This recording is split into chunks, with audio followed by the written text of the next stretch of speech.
This channel is supported by TrueFire. TrueFire is an online library of lessons from some of my favourite players. There's thousands of lessons on there. You can use the promo code JNC40 to get 40% off of any of their courses.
So, I think Neural DSP have pretty much got the kind of world of the plugin pretty sewed up at this point.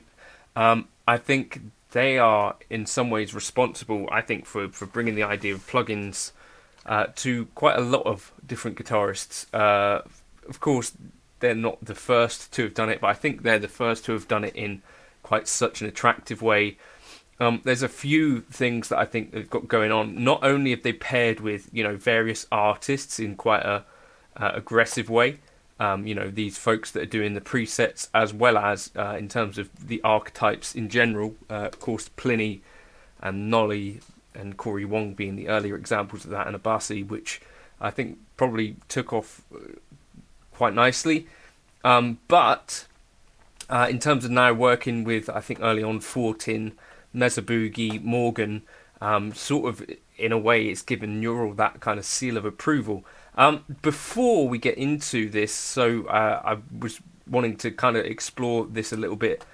There is one really important factor about plugins in general, and that is it's not really that clear how you should set your interface. So you're going to want an interface with a high Z input, and then you plug into that input, and what are you actually looking for? So actually, Neural DSP somewhere here, tips for using your plugin.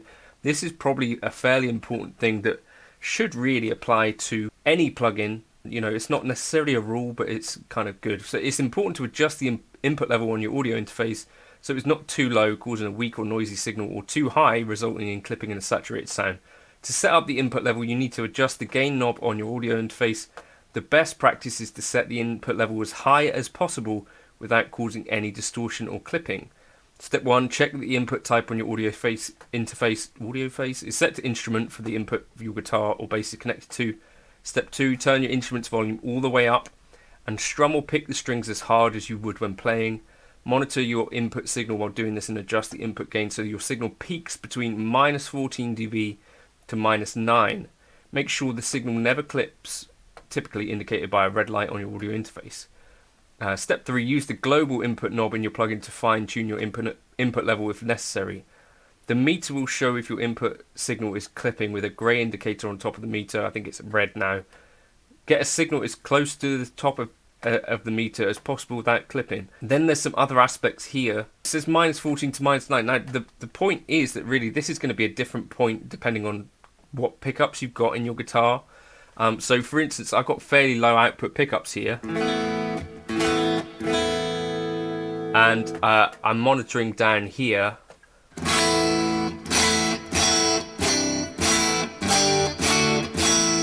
That's like hitting between -9 and -14. If I were to plug something with humbuckers in here,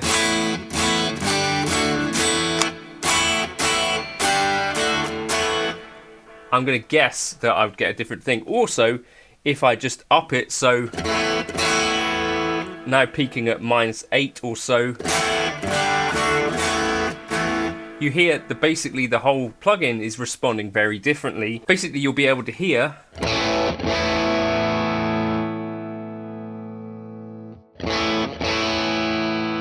that, you know, this gain staging really does make quite a big difference. If I set it up down here, -3, I'm getting way more chunky tone. But you know, if you've got that set too high on your audio interface, you're going to find it more difficult to get clean tones. It then says to use this input here and go as high as you can to the top without clipping.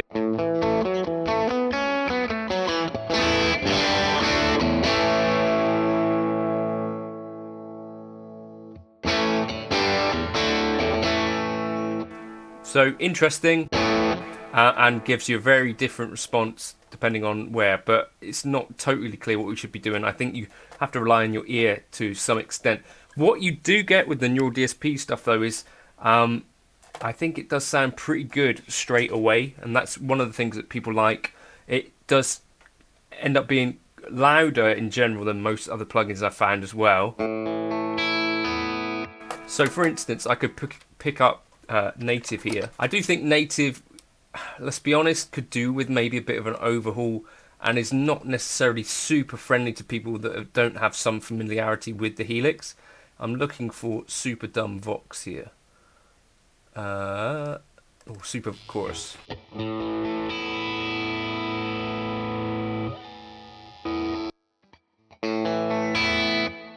So I think, yeah, basically that's still louder, right? So clean.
Do have a lot of options within the Helix if you can get your head around this interface. So I think in terms of value for money, you're getting way more with Helix Native, but you don't have such a pretty interface.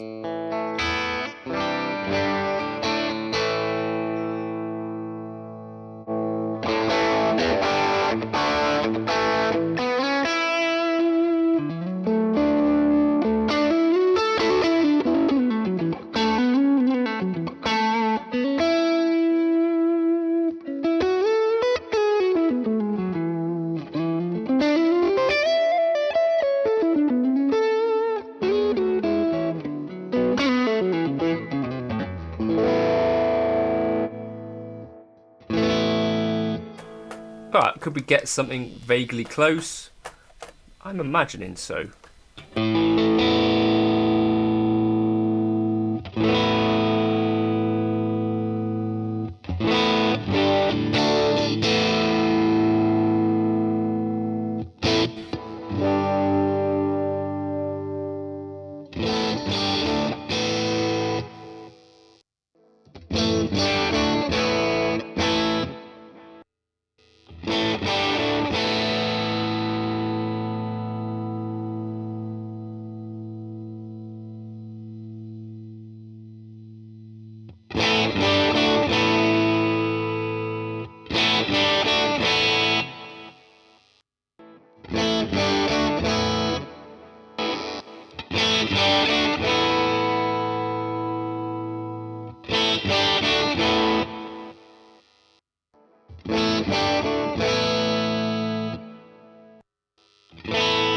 Bit fuller in the bass, so put this low. The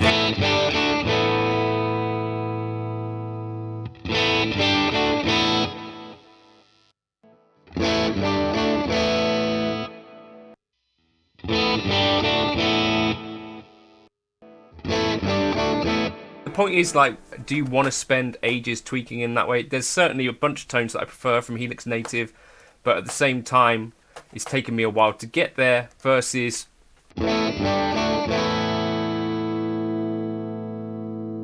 I could potentially just go through here and find a preset that does a good job, basically.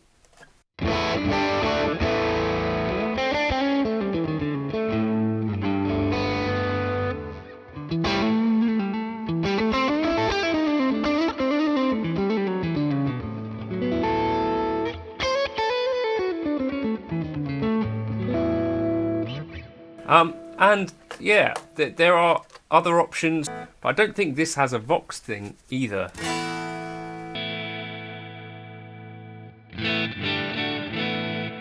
And we get that same thing going on where it's actually quieter.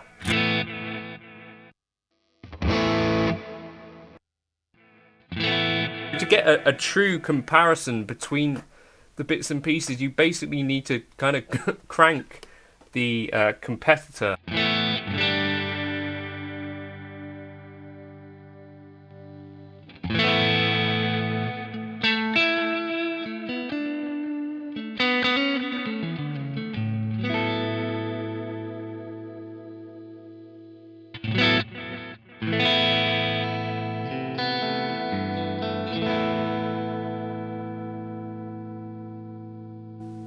The one downside as well with the Scuffham stuff is that you don't tend to have too much in the way of other things like drives and stuff. It's basically more or less kind of confined to amps.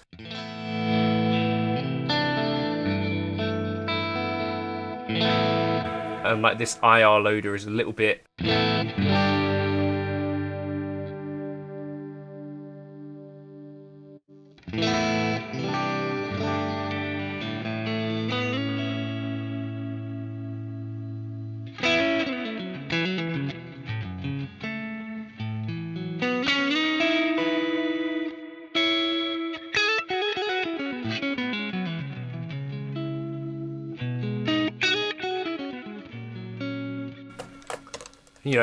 meanwhile you could put up something like Pliny.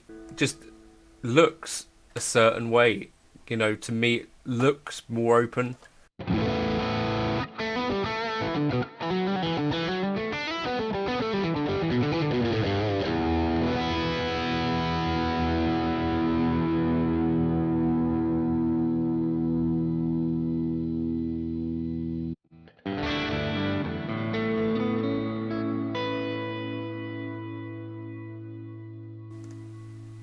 And you can go through and just find whatever it is that you maybe.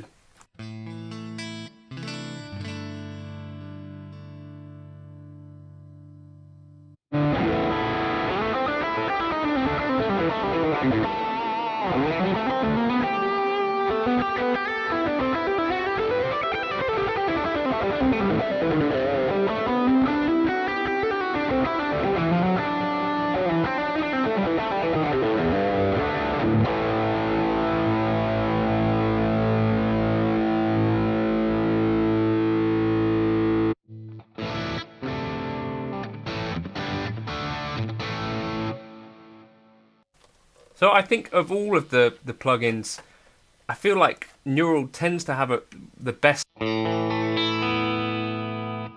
actual workflow. I think Helix Native is probably the most creatively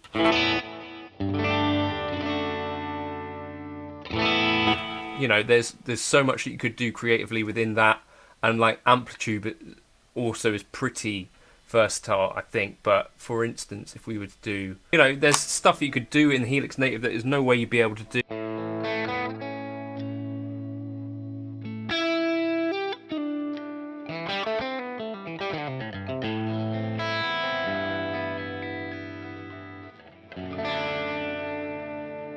as well as, you know, you could equally do dual amping stuff. For instance, let's do this now. Amp and cab.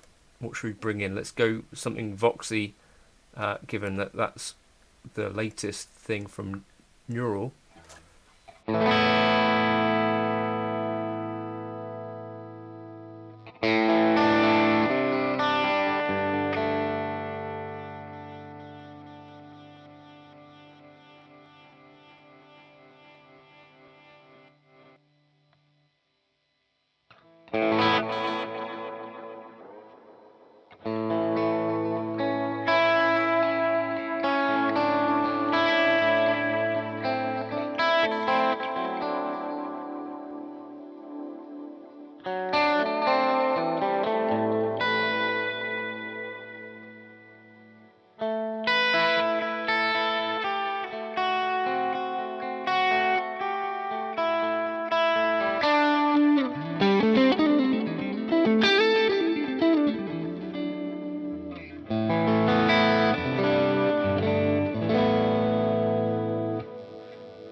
So definitely I can get to a stage where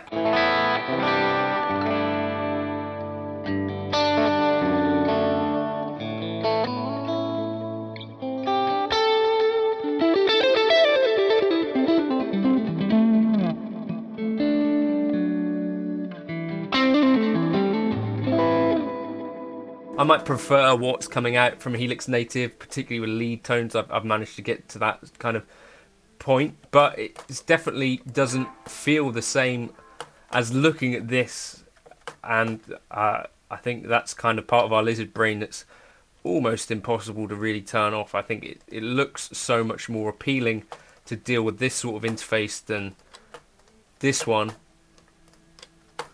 that it's kind of a bit of a, yeah, I mean, how am I going to convince someone that Helix Native is the way to go when it looks so much less appealing than... You could even pull up an instance of the AC20 here and overlay it over the Helix Native so that you can trick yourself into...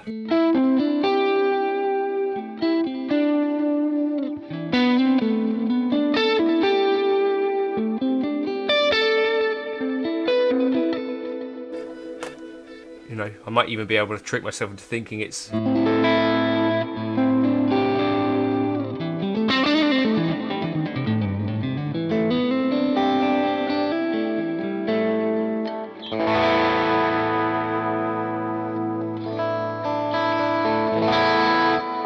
The other cool thing about Helix is that you do have this kind of range here where it's kind of suggested to get in this ballpark.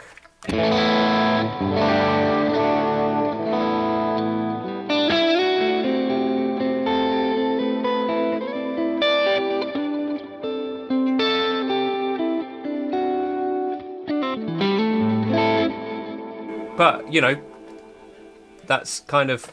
Let's just save this one. Like matchless. Yeah, here's one that I use all the time.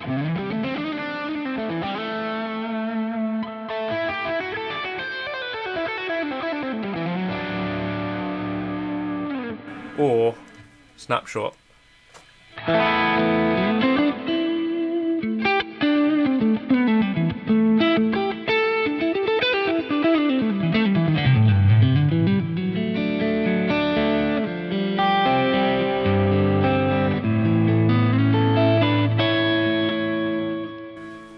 But yeah, I think Neural is still, for me, the one to beat in terms of getting something which looks so appealing and is so basically ready to use. Yeah, I think they've done a fantastic job in general and getting people involved to, have people that are going to dig their tones and stuff. They've done a really good job, and yeah, it's interested to see if anyone's able to really knock them off the top spot. Mixwave have brought out some really cool stuff, but it hasn't really made the same kind of wave as Neural DSP. Let me know your thoughts in the comments. Do you dig their plugins or not? And I'll catch you in another video soon. Cheers.